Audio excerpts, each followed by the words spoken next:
Olá, tudo bem? Boa noite. Sejam bem-vindos à edição de hoje de nosso TJ Regional, que destaca para você.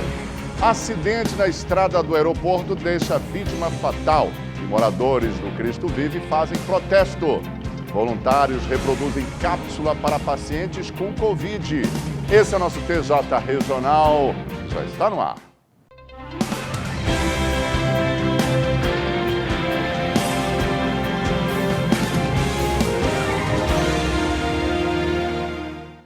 O Procon vai fiscalizar empresas com suspeitas de cobrarem preços abusivos.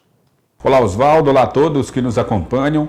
Olha, o Procon aqui de Tucuruí, de fato, tem recebido muitas denúncias de produtos com preços abusivos. É exatamente por isso que a gente vai conversar agora com a Sofia Santos, ela que é procuradora do Procon. Sofia, quais são os principais itens que estão tendo preços alterados e gerando essas reclamações aí no Procon? Boa noite, Paco. Nos últimos dias, nós recebemos bastante reclamações na questão do preço do milheiro do tijolo. E o que a gente tem observado, que esse aumento ele está ocorrendo em todo o estado do Pará, assim como também outros PROCONs de outros municípios estão recebendo reclamações do mesmo segmento. E sabemos que é cabível o reajuste desses produtos, o que não pode ser feito é o aumento injustificado que conote um preço abusivo. Esse aumento aqui na cidade também acaba sendo muito alto, né? Sim, pelo que a gente observou, o preço do milheiro estava custando R$ 490 e hoje ele está a 690. É um aumento de mais de 50%, se formos calcular. Então, a nossa equipe ela já está escalada para estar em loco nessa fabricante que temos aqui no nosso município, para justamente buscar os motivos que levaram a esse aumento, para que ela preste os esclarecimentos devidos e a gente venha a entender realmente o que ocorreu para ter esse aumento. Agora, essa não é a única reclamação, né, Sofia? Nós temos outros produtos também, inclusive de supermercados, que também tem sido uma reclamação frequente para vocês. Exatamente. Dos supermercados também houveram um aumento bem considerável, justamente dos fornecedores, então o produto ele já chega aqui com uma alta. E a gente tem acompanhado mensalmente os preços daqui do nosso município para evitar que aqui também sofra esse aumento que já vem dos fabricantes. Então o Procon está à disposição, né, das pessoas que queiram fazer as denúncias, inclusive qual o telefone de contato que o consumidor pode estar ligando? Exatamente, nós estamos à disposição e a gente convida os consumidores para entrar em contato com a gente no 98812-2072. E se restar comprovada essa abusividade, essa empresa ela será autuada por prática abusiva e também ela pode responder criminalmente por crime contra os consumidores. Até porque existem alguns produtos que são aquele local, né? E não estão em escassez, e por esse motivo não tem por que estar esse aumento tão alto, né? Exatamente, é o caso dessa fabricante aqui do nosso município, por isso que nós vamos estar em loco para verificar o porquê disso e buscar esclarecimento da empresa, e se ela não justificar, ela não comprovar, ela vai ter que fazer o reajuste desse preço, vai ter que devolver o valor excedente aos consumidores que já efetuaram a compra, ou seja, ela vai ter que regularizar e vai responder um processo administrativo. Sofia, muito obrigado aqui pela sua participação conosco. É sempre muito bom contar com você, né, e com o Procon aqui de Tucuruí. E você que está nos assistindo, se você de repente se sentiu lesado, você pode procurar o Procon através do número que aparece aqui no seu vídeo e registrar a sua reclamação. Aqui em Tucuruí, voluntários confeccionam cápsula de ventilação não invasiva para pacientes de Covid-19. Batizada de cápsula Vanessa em homenagem a uma paciente que foi tratada com um novo equipamento e se recuperou da Covid-19, a tecnologia foi criada em Manaus, no Amazonas, para além de dar maior conforto aos pacientes com tratamento não invasivo, diminuir o risco de contaminação dos profissionais de saúde. Aqui em Tucuruí, voluntários do Lions Club, Universidade Federal do Pará, Engenheiros Sem Fronteiras e Hospital Regional se reuniram para confeccionar as cápsulas e doar o material para o enfrentamento da Covid-19 na região. Há um mês atrás, um médico amigo meu chamado Elielso, ele me convidou para falar sobre o projeto, que ele já tinha tinha assistido alguns vídeos e viu que o projeto estava dando muito certo em muitos estados, né? E eu fui conhecer e fui estudar um pouco sobre isso. E a gente montou um protótipo inicialmente, e ele sempre querendo que a gente construísse pelo menos 50 cápsulas para a gente distribuir dentro de Tucuruí e região. Então a gente montou um projeto, né? Chamamos alguns parceiros. Hoje não é só o Lions Club, através do Renan Guiar ou o Elielso. A gente montou uma equipe multidisciplinar, juntamente com o Dr. Roberto Borges, que é do Hospital Regional, coordenador da equipe da área do Covid lá dentro. O professor André Mesquita, né, doutor da UFPA, que é da Engenharia Mecânica. A gente chamou o Arthur, que é acadêmico de Engenharia, do mestrado lá de Engenharia também. E a professora Débora. E aí a gente montou um projeto. A gente caminhou inicialmente, a gente conversou com a doutora Aline, promotora de Tucuruí. Ela, como o Tucuruí estava sem recurso, ela nos encaminhou para Abreu Branco, onde a gente conversou com o Dr. Carlos. Prontamente o Dr. Carlos aceitou o projeto, encaminhou ao Dr. Andrei, que é o juiz do fórum de lá, e o Dr. Andrei prontamente também aprovou, e isso em questão de 7 dias, o Ministério Público do Breu aprovou o recurso de R$ 24.470, disponibilizou o recurso, foi depositado em conta do Lions Club. Esse projeto a gente já pegou ele pronto. Esse projeto é do Instituto Transire, em parceria com a rede de hospitais Samel, que são de Manaus, né? Então eles disponibilizaram tudo isso no site deles. A gente só pegou vou dizer que a receita do bolo. A gente pegou a receita do bolo e está fabricando o bolo aqui em Tucuruí. Fiz contato com eles também, falei que a gente estava fazendo o projeto. A gente está tendo apoio deles, né? A gente fez todos os contatos, tanto que todos os materiais externos que a gente comprou, de exaustor, filtros bacterianos, que vai entrar também na cápsula, a gente comprou dos mesmos fornecedores, para que a gente faça idêntico ao que eles estão fazendo lá. Nesse primeiro momento, 50 cápsulas igual a essa aqui serão construídas e distribuídas entre Hospital Regional, UPA de Tucuruí e Breu Branco. E hoje a gente está aqui confeccionando 50 cápsulas, essas cápsulas chamadas cápsulas Vanessas. Elas vão auxiliar nos pacientes acometidos de Covid, né? Então isso é uma parcela que a gente está fazendo pela nossa população, né? A cápsula funciona como um envoltório para ventilação não invasiva e é produzida em uma armação leve e resistente formada por canos PVC, podendo ser manuseada e higienizada facilmente. Ela é revestida por uma película de vinil transparente para melhor visualização do paciente e para auxiliar na contenção do contágio. O Dr. Roberto Borges, coordenador dos setores Covid do Hospital Regional de Tucuruí, explica como o equipamento funciona. Uma cápsula feita de uma maneira simples, porém muito efetiva, que tem por função fazer uma proteção e uma segurança para o paciente, para a equipe, no sentido de que a gente possa usar uma série de medicamentos aerossóis que a gente não poderia usar normalmente num paciente com Covid. Aerossol é aquele método, aquele processo igual da inalação, que a gente coloca uma máscara e começa a sair aquelas gotículas, começam a sair, né, começa a sair aquela fumacinha. E no paciente com Covid a gente sabe que a gente não pode, né, fazer uso desse método porque aumenta a proliferação do vírus. Então, primeiramente, com a cápsula Vanessa, a gente consegue fazer esse processo com segurança, né? A cápsula nada mais é do que um quadrado, né? Na verdade, um retângulo, né? Que é fechado todas as suas faces com um plástico específico para fazer a vedação, né? E essa cápsula, ela é adaptada, né? Na região do tórax do paciente, passa pelos ombros até o final do crânio, né, fazendo realmente uma proteção. E além da proteção para esses aerossóis, uma das principais funções é que esse paciente, a gente sabe que ele precisa de oxigenação, né? Então, é um paciente que precisa, né, do oxigênio para que o pulmão consiga se recuperar e fazer essas trocas gasosas da maneira correta. E o que acontece?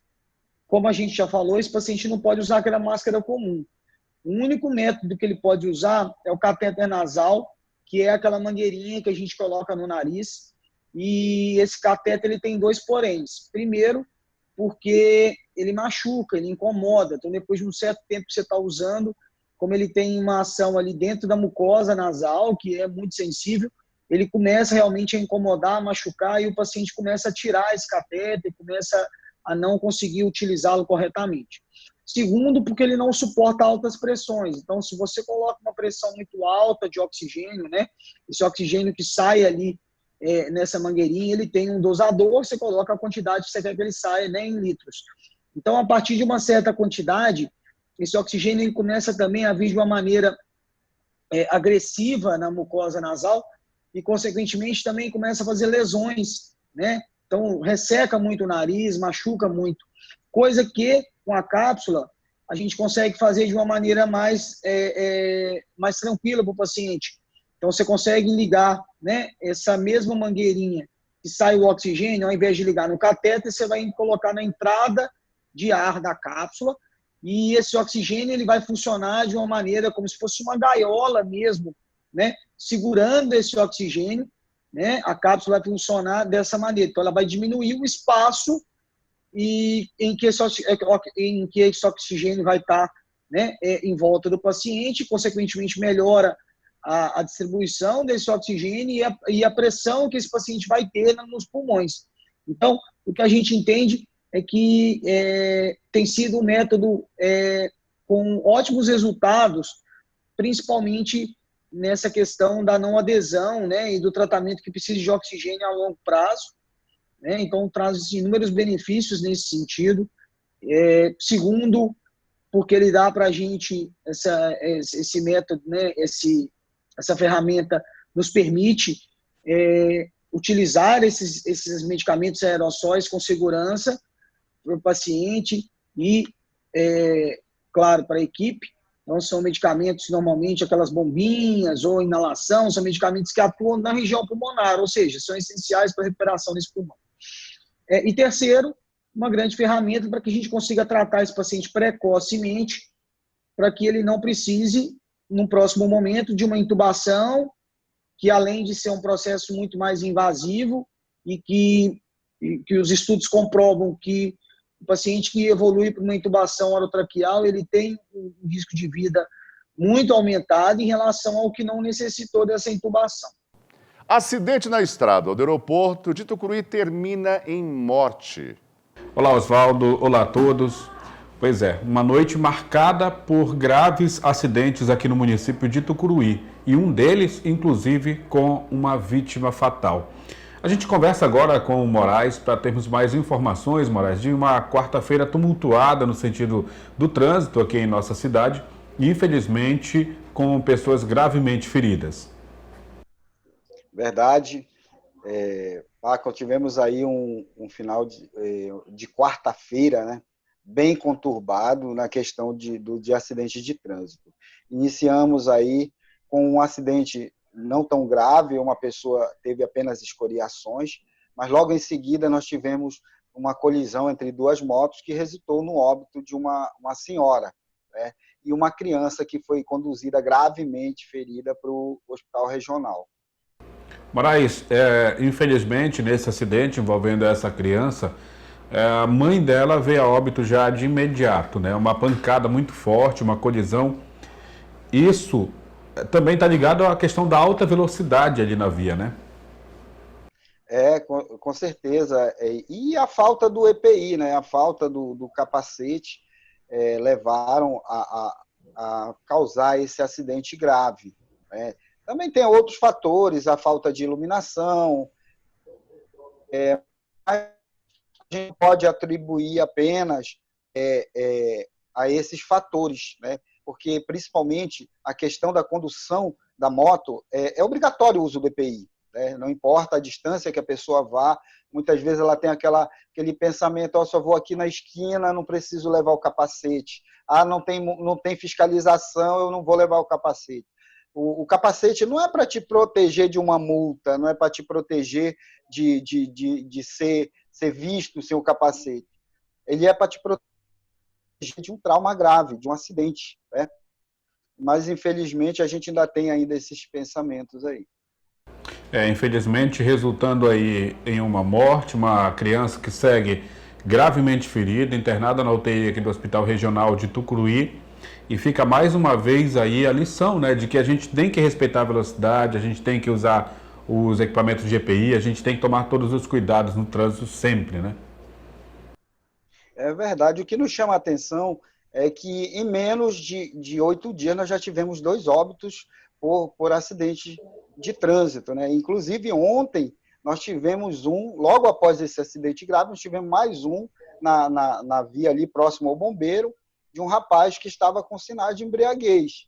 Então, o que nos mostra que a população não está muito ligando aí para o período que nós estamos passando da pandemia, onde nós temos pessoas internadas no hospital regional, internadas na nossa UPA lá do Covid, fazendo tratamento. E muitas pessoas ainda procuram os postos de saúde com síndrome gripais, né, com sinais e sintomas ali respiratórios. Então, o inimigo, que eu sempre falo que é o nosso inimigo invisível, ele ainda não foi embora, ele ainda se encontra na cidade, ainda está fazendo vítimas, mas a população tá achando que já acabou, que já foi, a gente anda pela rua, já vê pessoas sem máscara, né? Então é um momento para a gente sair, sim, é um momento, todo mundo precisa trabalhar, todo mundo precisa se manter, mas dentro daquele padrão estabelecido de segurança, usando máscara, usando álcool em gel, a gente não precisa relaxar, temos que trabalhar sim, mas dentro com segurança. Moraes, muito obrigado pela sua participação aqui com a gente. Desejamos um bom trabalho e é isso. Vamos nos cuidar, vamos evitar de sair de casa de forma desnecessária e vamos torcer para que notícias como essas que infelizmente a gente acabou de dar sejam amenizadas e, se possível, que a gente possa ter notícias boas para a gente dar. Após este acidente com vítima fatal, moradores do residencial Cristo Vive interditaram a estrada do Porto, exigindo iluminação pública e lombadas. É isso, Oswaldo. A nossa equipe acompanhou na manhã desta quarta-feira a manifestação dos moradores aqui no residencial Cristo Vive, na estrada do aeroporto, que na noite de ontem, lamentavelmente, foi cenário de um grave acidente com vítima fatal. A Kelly Cristina, inclusive, é moradora aqui, vai relatar para a gente exatamente essa atitude dos moradores em bloquear a passagem de veículo aqui para chamar a atenção das autoridades. Exatamente, Kleber. A gente resolveu nos reunir desde as 6 da manhã na entrada do residencial Cristo Vive, né, para fazer uma reivindicação e chamar a atenção do poder público para que olhem pelo nosso bairro. A estrada do aeroporto é totalmente escura, não tem lombada, já foi feito, a prefeitura já fez um pedido para a CELPA do transformador, agora a gente está esperando eles virem religar essa estrada aqui para dar uma clareada aí, para dar uma amenizada nesses acidentes, né? Ontem nós tivemos um acidente feio com morte fatal na hora, moradora do nosso bairro, do residencial Cristo Vive. Então a gente resolveu nos reunir hoje, fazer essa manifestação para ver se o poder público olha pela gente, né, para ver se dá uma clareada aqui, para amenizar mais esses acidentes. Agora eu vou pedir para o Israel mostrar para a gente que os moradores correram, na verdade, atrás de um veículo da CELPA. O veículo já está no local, exatamente aqui para garantir que essa situação seja olhada pelas autoridades. Qual a expectativa de exatamente voltar à normalidade de trânsito aqui no local? A expectativa é com que a Equatorial receba a nossa solicitação, venha dar uma ajustada aqui para clarear aqui, né, nossa estrada. E também a gente também fez solicitação de pedido de lombadas para amenizar mais, né? E também pedir a compreensão dos nossos moradores, dos nossos vizinhos aqui do bairro, para que andem com mais cuidado, usem capacete, reduzem mais a velocidade, porque essa estrada aqui é uma estrada que ela é totalmente perigosa, totalmente escura, né? E a gente pede isso encarecidamente para o poder público. Já houve avanço até o momento no sentido de garantir a iluminação pública e a lombada para reduzir a velocidade? Exatamente. Hoje, com muita força, com muito sucesso, a gente conseguiu com que a estrada seja sinalizada com placas e também com lombadas, né, para redução de velocidade. A Polícia Militar acompanha e tenta dialogar nesse momento com os manifestantes, né? Isso mesmo, eles estão interditando aqui a via, a estrada do aeroporto, reivindicando aí após um acidente que ocorreu aqui próximo à entrada aqui da Rua da UPA, né? E os manifestantes estão cobrando com que seja feita a iluminação pública aqui da via, bem como a aplicação de alguns redutores de velocidade aqui. No entanto, nós já estamos aqui com um representante da prefeitura que está mediando aqui esse conflito, está conversando aqui com as lideranças, iremos encaminhá-lo aí à prefeitura para que mantenham esse contato com o secretário de obras e quem de direito aí acerca da iluminação pública. O que ficou decidido numa reunião prévia que ocorreu aqui com os manifestantes? Nós reunimos as lideranças, o que ficou acertado. Iremos agora, com eles, fisicamente, até a Rede Celpa, para verificar qual a situação que eles podem auxiliar. Depois da reunião na Rede Celpa, iremos à Prefeitura. E essa situação vai ser resolvida ainda hoje. Assim encerramos a edição de hoje de nosso TJ Regional, agradecendo a você o carinho e a audiência e a toda a nossa equipe pelo belíssimo trabalho no dia de hoje. Uma boa noite a você e até amanhã, se o Altíssimo assim nos permitir. Até lá.